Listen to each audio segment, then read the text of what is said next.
Assalamu alaikum students, I hope you all are doing well. Right now we are going to convert the boundary value problem into the Fredholm integral equation, and the differential equation is d2y by dx square equals to lambda y of x, and limits of integration are from a to b. Constant limit of integration are given here.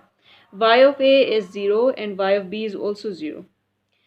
Now, first of all, we have to convert this differential equation into the integral equation, and we'll use this theorem, and this theorem is given in the previous videos. If you follow the playlist, you can see that how to convert the differential equation into integral equation. After converting it into integral equation, I'm going to reduce this multiple integral into single integral, and this is also given in one of the video.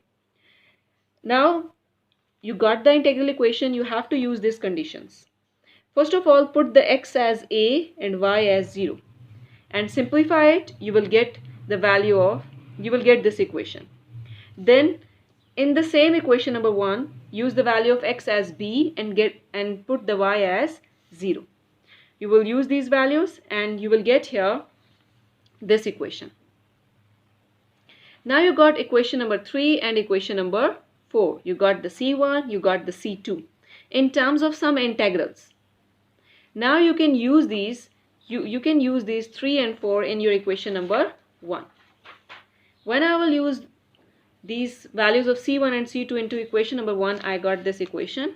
Now you can observe that you have same limits of integration here. So you can combine them because the integrand is also the same.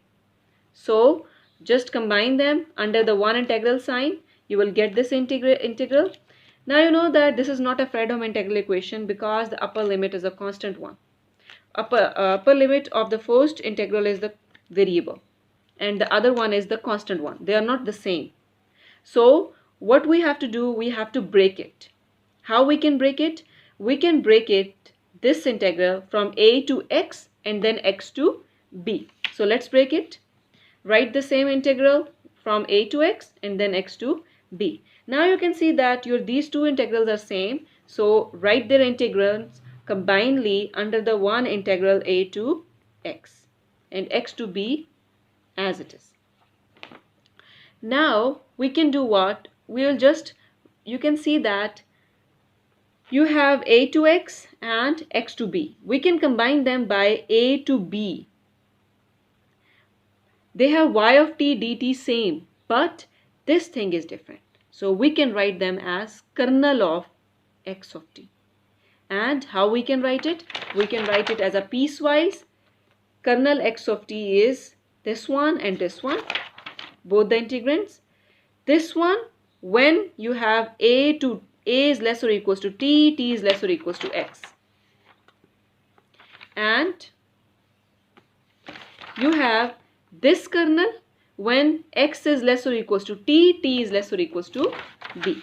So you have written it here. So in this way, you can convert the boundary value problem into the Fredholm integral equation.